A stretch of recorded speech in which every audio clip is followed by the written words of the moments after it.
listener production. A warning. This episode contains disturbing references to violence and the abuse of children. If this content affects you, the number for Lifeline is 13 11 14. It's October 2012, and for more than a year, a detective turned journalist has been working on a documentary about one of the UK's most loved TV stars. There had always been rumours, whispers about disturbing behaviour, but it wasn't until now that victims had been heard and listened to. Former detective and sexual abuse victim advocate Mark Williams-Thomas understood the significance of the program, but couldn't imagine the impact it would have across the world. They don't know it yet, but the victim survivors who bravely shared their stories through the program would help pave the way for others to come forward, and eventually lead to the globally significant Me Too movement. In this episode, we go into the story of that documentary and how one of the world's most adored celebrities was finally exposed as a pedophile. I'm former police officer Brent Sanders, and for the past 25 years, I've dedicated myself to sharing what I've learnt on the force to the Australian public so they can better protect themselves from falling victim to crime.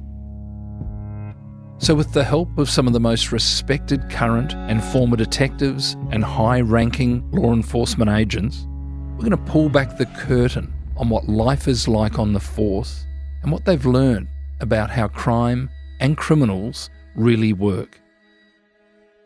These are real stories from real detectives. So I leave the police force, obviously have huge skills in terms of investigations, and I start to do some commentary, but also start to do some presenting and some reporting for the broadcasters over here. And BBC, I started to do it number 4. There's a news channel here called BBC Newsnight, and they broadcast every evening. And I started to do some reporting for them around crimes in certain cases. And I just happened to go over to Interpol. I've got a very good relationship with Interpol. And I was over there covering a story about victim identification and how important it is in cases. And on the way back from there, the producer said to me, "Have you ever heard anything about Jimmy Savile being a sex offender?" And I said, "No, I haven't. He's a very strange individual. I wouldn't want him anywhere near my children." But no, he said, "Well, there's a lot on the internet about him." And actually, he talked about his aunt who was running a children's home, and he used to come and visit this children's home in Surrey. And that he'd heard rumours of him being inappropriate with the residents of the children's home. And I said, "I'd never heard that." He said, "Well, there's quite a lot about it on the internet. We're starting to do some digging." Jimmy Savile at the time, he was the biggest thing on the BBC, wasn't he? And can you just cast a little light on that for those who may not quite have the knowledge that the UK audience would have? So this is an individual who at the time was on the BBC, the British Broadcasting Corporation, which is publicly funded. At the time, there were only 2 broadcasters, BBC and ITV. 3 channels, 2 broadcasters. So on a Saturday night when he had his channels or his programmes, Jim Will Fix It and others, he was pulling in 12, 15, 20 million viewers, right? He had a total market on the programs and the broadcasters. So he was considered to be, the king. He was as far as they was concerned, the person that was going to bring them the returns. People were going to watch their programs, and so he was very, very untouchable. And as a result of that, he then started to ingratiate himself into other extra elements. So he started to get himself involved in charities. He got very close to the royal family, in particular Princess Diana and Prince Charles. And as a result of that, he carried favour and he could do almost what he wanted and go where he wanted without any issues at all. And the most incredible thing about him was that he was an incredible showman. So, for example, he talked about doing, over 70, 80 marathons during his lifetime. Well, the reality is he only ever finished 2 marathons. The rest of the time he'd start, he'd get picked up by his Rolls Royce and he'd be dropped off close to the finishing line and then walk over that. So this is an individual who was a great showman, a great publicist, but a very, very different person underneath. And when we started to dig deep into him, when it started in the Mecca bingo halls, which was effectively he created discos in the 60s, 70s, and where he got young girls, young boys in his target audience. And he was a phenomenal success in doing that. So he was a very good businessman. But what we also found out was that he was a nasty piece of work. He got henchmen to start to threaten people. He would take over other people's organizations. Up until his death, incredibly litigious. You couldn't, if you wrote to him or threatened something, you'd get a legal letter back from him. Even the police interview that he did with Surrey Police when he was being interviewed for the 3 sexual abuse allegations, he threatened them in the interview and said, look, you got this wrong. You're going to get trouble because my lawyers are going to be onto this. So the producer phoned me up. He said, would you be happy? We've got information that he was interviewed by the police. Would you be happy to give us some commentary in relation to this? We've got a reporter, so it would just be commentary. And I said, yeah, it seemed no reason why not. I dealt with some very high profile cases when in the UK, in Surrey Police with high profile offenders. And so that was it really. And then fast forward a number of weeks and Saville dies. And we were never able to do anything whilst he was still alive, but we are now going to do something. We've got a young lady who's telling us that she witnessed sexual abuse taking place, although she wasn't a victim herself, and we're going to interview her and we're going to do a story. But one of the questions from the editor is, did Surrey Police or did Sussex Police, it was actually one of the two forces, undertake investigation correctly? And I said, well, I can probably find out what was done. Anyway, I did use my contacts, found out that Surrey Police had interviewed him at Stoke Mandeville Hospital and that they subsequently closed the case. Now, as a result of that, the producer went back to his editor and the editor said, well, there's no failings by the police. It's not a story that we're going to run. I was shocked by that and said, well, that's not the story. The story is he's a sex offender, not the secondary, whether or not the police did an investigation correctly. Anyway, the editor couldn't see this. And so the story was dropped from BBC Newsnight. And I said to him, well, listen, I think there's some more to this because I've since been doing some digging. There's quite a lot online, but it will take a lot of work. And don't forget at that stage, they had no direct victim. They only had a witness. So I said, look, I'm going to take it on. You're happy for me to do that? I don't want to tread on your toes. And he said, well, it's dead with us. There's nothing we can do with it. And we don't really have that much of a story anyway. So off I ran with it. I went to ITV, said to ITV, and I was at that stage, I'd done quite a lot of programs for ITV as a reporter. And I said to ITV, I've got this big story. What do you think? Well, their immediate reaction was, that's a massive story. You're probably never going to get that going. And I said, there is something here. I said, just give me the opportunity to look at it. So they agreed for my producer to work with me. And I set off doing it as an investigation as I would any police investigation. It took the best part of a year to pull together. One of the things I said to Leslie, who was my producer, we keep everything off the computer. I don't want any leaks in relation to this. Everything will be run on paper. And that's what we did. And we slowly started to find people, interview people, get allegations from them. And we were slowly building up a list of victims. And we got to 6 victims of his, and it was growing all the time. But one of the things I'm very clear of in my programs is that I am very reluctant to interview somebody if I don't then put them on the program, because that's very traumatic for them. So we got to 6. We got a number of witnesses as well. We got some really strong information, and we went back to ITV and said, look, this is what we've got. They were very, very worried, very concerned, very worried, very supportive, but also very, very worried.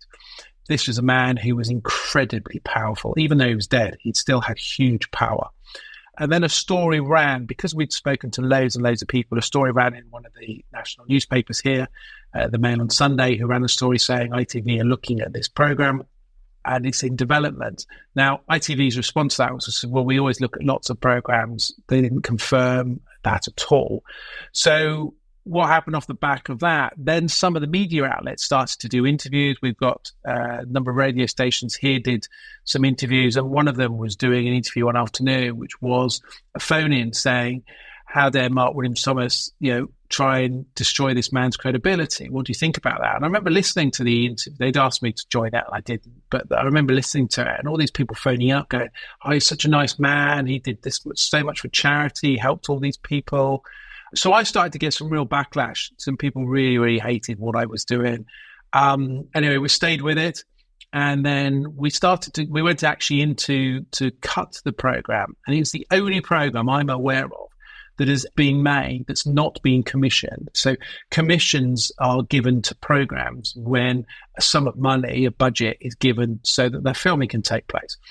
That wasn't signed off. There was no budget given. It was literally being made without being signed off. Deniability really was the issue around that. Anyway, we were in edit. We were making this program. We were on the eve of broadcast, which was 12th of October, 2012. And about 4 days before, the Mail on Sunday wanted to run an article which was just prior to broadcast. They were going to run it on the Sunday prior to the broadcast on the subsequently Thursday.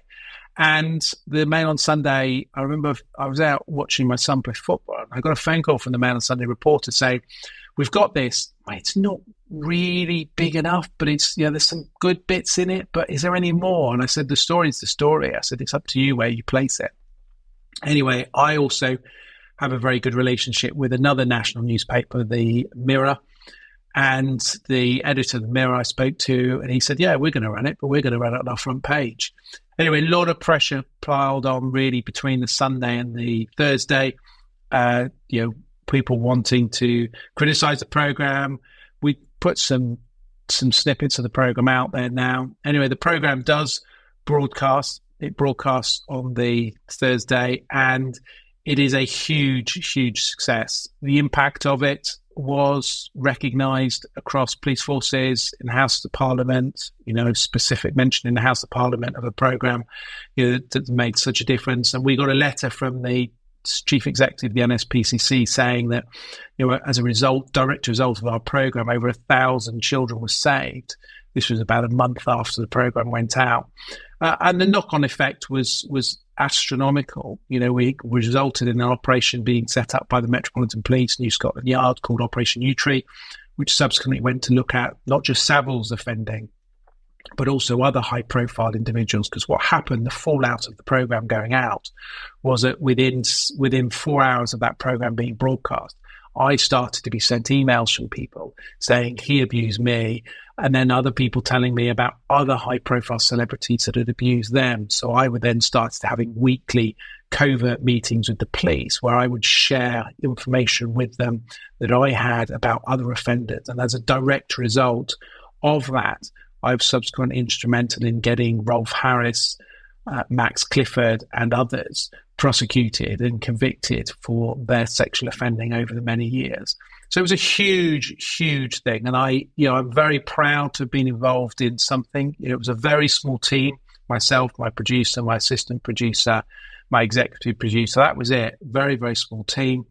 But the praise I have really is for those 7 women who allowed me to tell their story. They put the confidence in me, that trusted me, that I was going to look after them, support them, and tell their story in a way that was going to make a difference, because they'd all heard this before, newspapers, and there'd been a number of times when newspapers said, we're going to run a story in the decades before, and nothing ever happened. Everybody was so scared of him.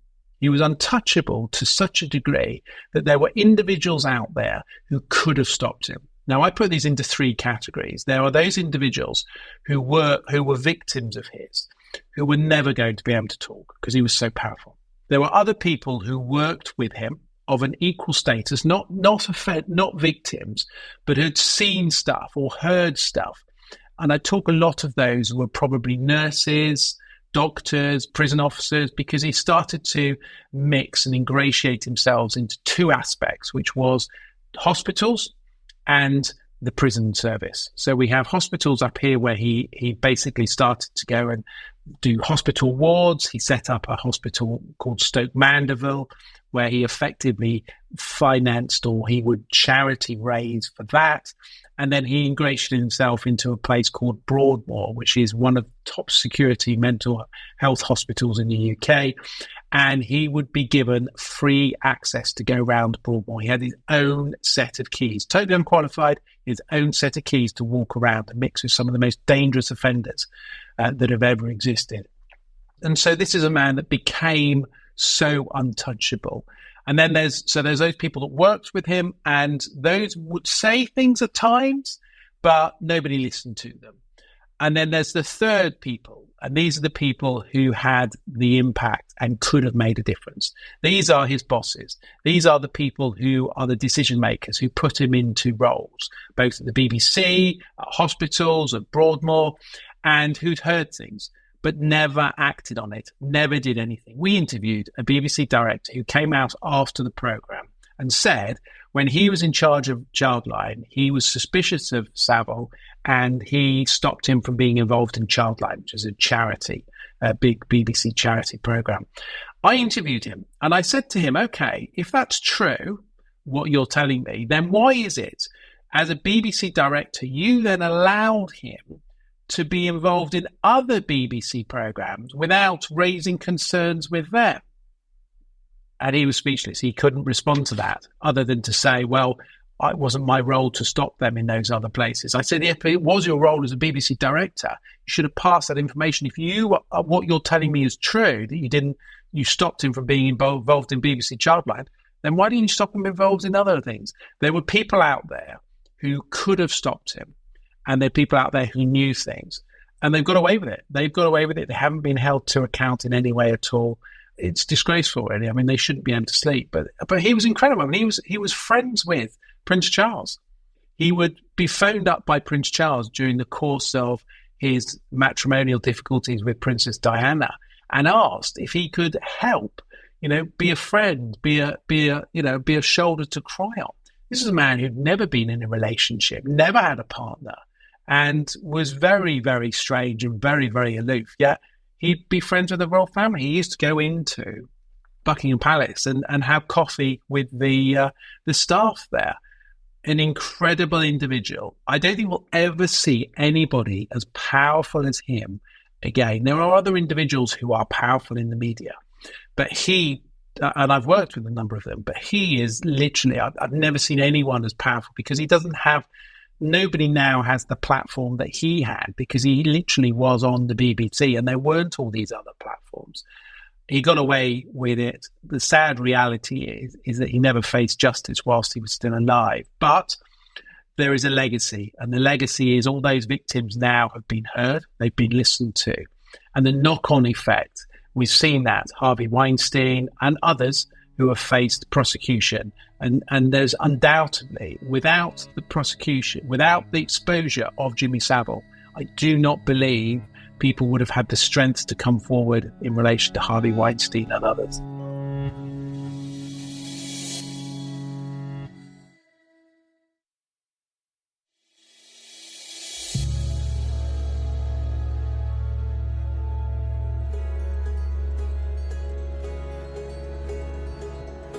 The thing that struck me about the documentary, which I watched just recently, was the others who almost casually in those interviews were going, oh, yes, well, I knew that he was engaged sexually with a 12-year-old or a 14-year-old, but, it was sort of a different time. And that's the frustration, isn't it? And you alluded to it there, Mark, these in a position at his level or even higher who chose not to speak out and who are complicit in the crimes that he committed. Yeah, I mean, there's two programs. We made an initial program which was called The Other Side of Jimmy Savile. So that was the main one that broadcast on 12th of October 2012. And then we did an update program, which basically looked at those people that could have enabled him. Those people within the prison service, Broadmoor, those people within the hospitals, royal family. And we got access to his secretary, who gave us access to documentation which had never been seen before. The fascinating thing with this individual was that he created his shows. I did an article in the Radio Times, which is kind of like our biggest TV magazine. And I very clearly said in that I believe that some of the shows that he created were vehicles for his offending. No doubt about that. Jim Will Fix It was about young children being able to have their dreams fixed. And this is a man gaining access and opportunity to his victims. And he was given free rein running around the BBC, top of the pops, young girls, young boys, but his offending was 98% girls. He'd have them into his dressing rooms, and he was allowed to do whatever he wants. The biggest travesty in all of this, above and beyond the fact that he got away with it, is those people who facilitated it, assisted him, and have never been held to account. There is one. So Netflix did a program a number of years ago about Jimmy Savile, and they approached me and said, "Will I be involved?" And I said, "The only way I will do a program about Jimmy Savile is if I'm allowed to hold those people to account." So far, no broadcaster, no platform has wanted to make that program, but that is the program that needs to be made. There are people out there who need to be held to account. I did a lot of inquiries afterwards, worked very closely with the police, and they got information. There was information that was held within police records from people dating back decades that were never acted upon. No one ever did anything about. So there is huge failings behind this. There was a report done by Dame Janet Smith for the BBC who did a review, who identified that there were individuals within the BBC senior management in radio who knew about this, but then she ultimately concluded that no one had done anything wrong, which was two controversial views, really. I'm very clear there are people out there who enabled him, facilitated him, could have stopped him, and didn't. And I would love to hold those people to account. Do you believe, Mark, with the work that you've done in this case, and coupled with your policing background, do you believe that there would be sufficient evidence to have some of those that you mentioned charged criminally with their action or lack of it? I think there are. I think there are individuals out there who, within their roles, have facilitated. It's a difficult one because you want to have to get to a certain level to aid and abet. But there are people out there, definitely some offenders out there who got away with it, who did aid and abet Savile. The level of to get to a criminal prosecution, there are probably one or two that would reach that. But actually, I want to highlight and identify those other individuals who need to take responsibility. They may not result in a criminal charge, but it would certainly ask some serious questions about their integrity and their position in this. They've kept their head down and stayed away from this. The likes of the former Director General, Mark Thompson, of the BBC, he's got some very serious questions to answer in respect to this. He disappeared, he left the BBC, he went and worked at other networks, and he's kept his head down throughout all of this. So there are some people who've got some very serious questions to answer, who've kept their head down and have managed to stay away. I mean, this is the problem with the way that policing and the way that investigations work here. There are people who are very powerful. There are people who still get away with it simply because they manage to divert it to somebody else and they're looked after. And in a much different way than it is now. I believe that there are other Saviles out there. Of course, there are other people out there in high-profile positions who commit offences. No doubt about that. On the same scale as Savile, no. And that's because offending has changed, and that's because the way that communicating has changed. So if you were offending on that degree now, the internet would be awash, and people have got a voice. They've got social media, so they can say something in an anonymous fashion. You couldn't do that back then. There was no way of doing that back then. You literally didn't have a voice. So people have got much more of a voice now. There is also much greater understanding around sexual offending. What is and isn't acceptable now. This concept that people would say, well, that's just what they're like. That's what happened. No. And this is what came out when some of the other individuals were arrested. Some of the other high-profile celebrities were arrested after the back of Savile. And people say, well, yeah, that's what it was like in the 1980s. I'm sorry. Sexual assault in 1980s is the same as sexual assault in 2022. Same as sexual assault in 1970s, 80s. The criminal legislation is the same. So I don't accept that is just what they're like. What we've done as a society is become less accepting of that, and that's great, but it was still wrong then.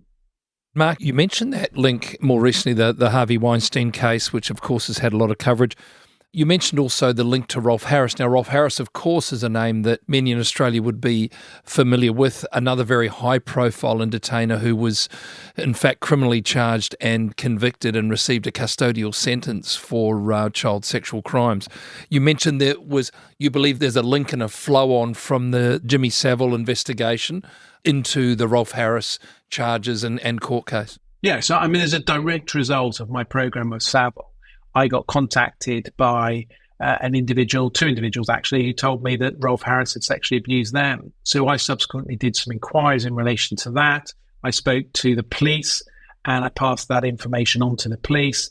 And then I subsequently worked with them to provide them with information, but also continued to work with the individuals who were the victims. And in fact, it brought me into very close contact with the Australian media as well, because I then started to work with yourselves in respect of some of the victims. I did a report about it for Channel 4 broadcast. I did a report where I interviewed a victim of his. And I've been very clear, I went to Rolf Harris's trial at the Crown Court. So I was there throughout all of it. A very nasty piece of work. He'd been offending against a family friend for many, many years. And he was subsequently rightly convicted. And I say, and I'll be very clear on this, is there are other offences that I believe Rolf Harris has committed that he should be held to account for, those offences having occurred in Australia and New Zealand. The problem is, in May 2023, so last year, he passed away. So there's an interesting, this was a guy who's very, very famous and very, very rich and obviously very well known to you. And on a day of sentencing, actually at the court, he got a boat because he was obviously trying to stay away from being in the media spotlight. He got a boat as far as he could up the Thames to then get into a car to then get to court to try and be unnoticed. That's how he got to court on the day of his sentencing. At least they were able to get to Rolf Harris prior to him passing on. Jimmy Savile, your efforts came a little bit late in that regard, but certainly gave a voice to many of those young women. And of course, by the time you interviewed them, they were women in their 50s. And there was such emotion in their disclosures, wasn't there? And that feeling that, and I remember one of them saying that she never spoke out about what Savile did to her because she knew that no one would believe her. And she said, if I'm going to be honest, I don't really think anyone believes me now. And I thought that was a really interesting comment. And I think at that point, that's absolutely what she felt. What's happened, obviously, since, and the landslide that's resulted in it, is that now people are believed. They're listened to. It's very hard sometimes to get that pendulum to sit in the middle. There are people who have been arrested that shouldn't have been arrested. But the reality is that there are now people out there who, for decades, lived with the abuse that they had, and they've finally now been listened to by the police. The Savile program changed policies. It enabled the police to change the way they dealt with victims. It changed the Crown Prosecution Service. There is no program that I know of and that anyone has ever said to me that has made such a change on policies and status within the safeguarding child protection arena. I don't so much now, but I would travel quite extensively talking to police forces, talking to children's charities and agencies around the Savile investigation, not only how we did it, but the impact and the changes that were necessary following that. And we had a huge, the result was massive. No television program has ever made such a massive difference and had such a massive impact in safeguarding. Mark, it's been an absolute pleasure. It's always great to have colleagues come on board from the UK and have a chat. Thank you so much. It's an honour, and thank you very much for giving me the time. Crime Insiders Detectives is a listener original production. It's hosted by me, Brent Sanders, produced by Ed Gooden, and sound designed and imaged by Link Kelly.